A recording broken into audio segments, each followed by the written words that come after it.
Okay, so I'm finishing up the labs for the Microsoft part of the virtual desktop infrastructure.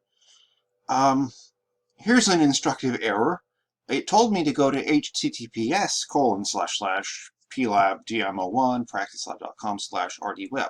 rdweb would be the web interface for the remote desktop. Of course, I did http colon, and I got a 403.4 error because I'm trying to use a secured server. Remember, the remote desktop tends to we want to do everything securely if at all possible. The Horizon uses things like port 443, port 8443, secure sockets layer for um, JMS interrouting. Um, there's a secure there's a protocol that Apache JServe uses. It's also supposed to be secure. In any case, I didn't type the right thing in. So errco. Okay, so we have a certificate error yet again. Probably because it is a self-signed certificate. So we're going to continue to the website. Not recommended, but we're going to do it anyway. Aha, here we go. Work resources, remote app and desktop connection, RD web access. Good. This is a good sign. I've got my IIS up. Now, um, I've actually been waiting a little bit. Oh, good. It's no longer says. A minute ago, it was saying it said creating. I think it finally finished. So good. So let's go here. We didn't fight it at all, so we can do practice labs.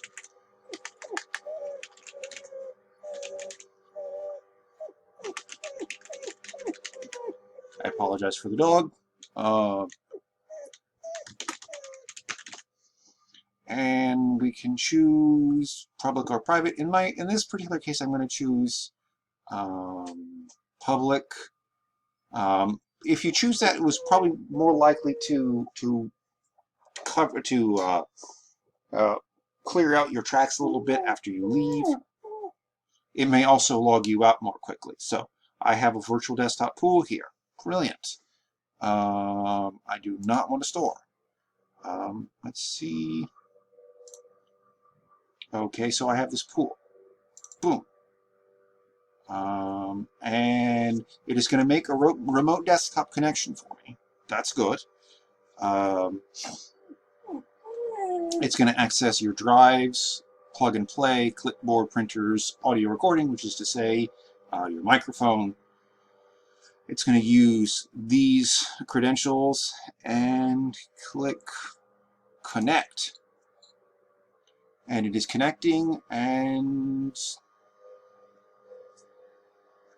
I can actually shrink it. Let me see. Let me actually go back over to Hyper-V and see what I see there. You refresh this. See, oh, good, I see a connection. Pool VM2. I go to Hyper-V. Pool VM1 was running. Now Pool VM2 is running. I'm going to go back to my... And it is going to log in for me. Good.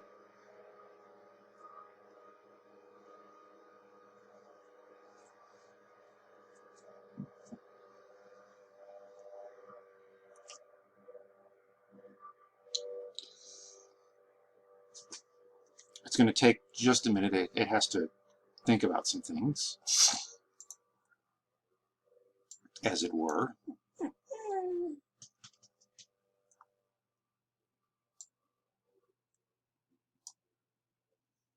I'm going to pause it right here. Okay, we are back. So the next thing I'm going to do, it tells me to do, this is kind of a silly thing to do, but I think we're going to demonstrate persistence as long as the VM has not been shut down. What we're going to do is take the recycle bin and drag it to the middle of the desktop. I can't think of a more pointless change to make to demonstrate persistence versus non-persistence. But we are going to start. Actually, you know what? Let me make sure that start power disconnect. Notice this is not shut down. This is just disconnect. And boom, disconnect. And now it is still there. I'm just not connected to it anymore. Next thing we can do is go back to IE, because we're still here. Virtual desktop pool. Connect. And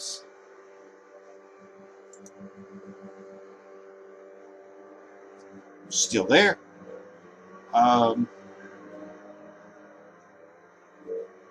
But it came through a lot faster.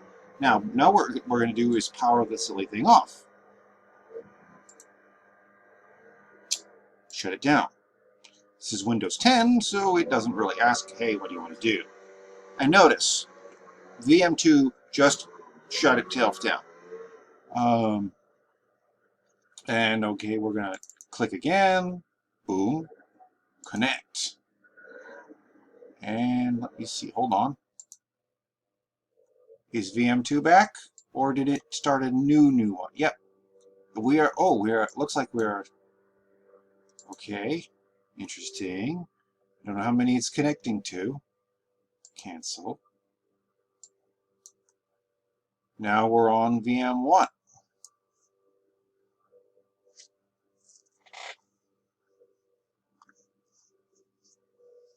And this is taking a lot longer because it's tying us into VM1, not VM2.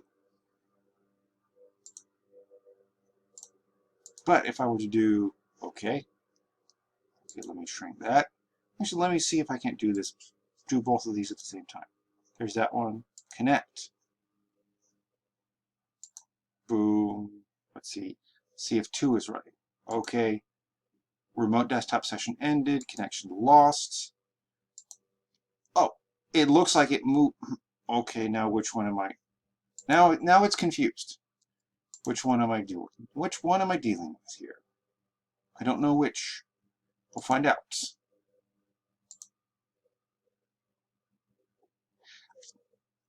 It can't handle more than one remote desktop connection from any given client at a time.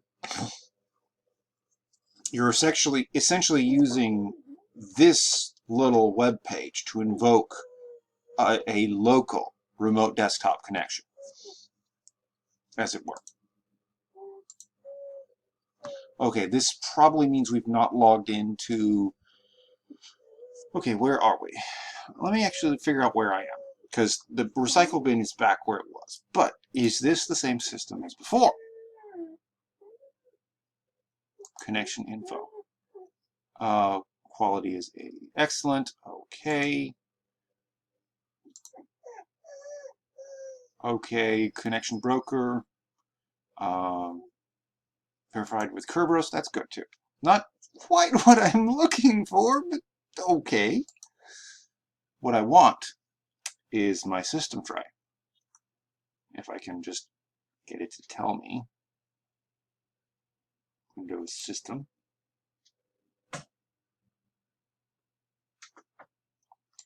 Am I running on VM1 or VM2? I really don't know. System and security. System. This is what I want. So this is pool VM1. That's why. So what I'm going to do is actually shut this one down and connect to the other one.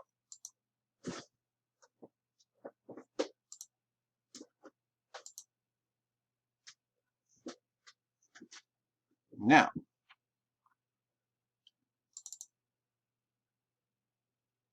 I'm sorry, did it just... Okay. It seems to want... Actually, cancel.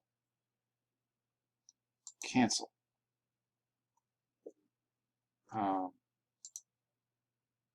That's my problem. I'm double clicking when I don't need to. So let's see which if I end up on VM1 or VM2.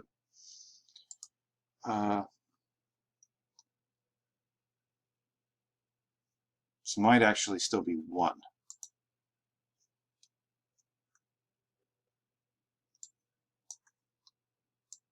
Because it's telling me in remote desktop, it's telling me the name of the system I'm connecting to, not the name of the VM I'm connecting to.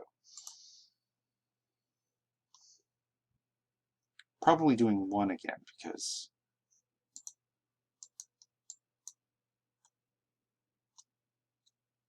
this is taking a while.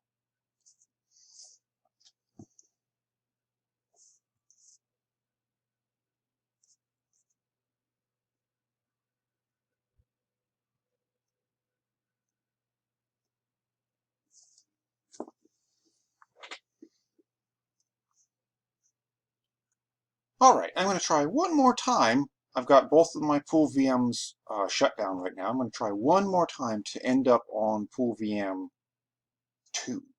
I keep pulling 1 instead. Connect. Okay. Connect. Interestingly enough, okay. I may not be able to get back to 2. But that's okay. I tried to log into it directly using Hyper-V, and that didn't work either. So you know what? I'm going to declare victory at this point. So this is how it works. Notice, I mean, you could try getting to this from the Hyper-V screen itself, but it really doesn't work that way. Okay, session has ended. Now, it continues trying to make a connection to the first server rather than the second one. And that's okay. That's really not a big deal right now. I'm going to go ahead and shut this down and bring this to a close. So thanks for watching. I'm going to start, and we'll move on. This, I believe, is the end of the labs for this chapter. If you haven't watched all the lecture videos, go ahead and do that as well. And then we'll move on to chapter 10. So thank you for watching.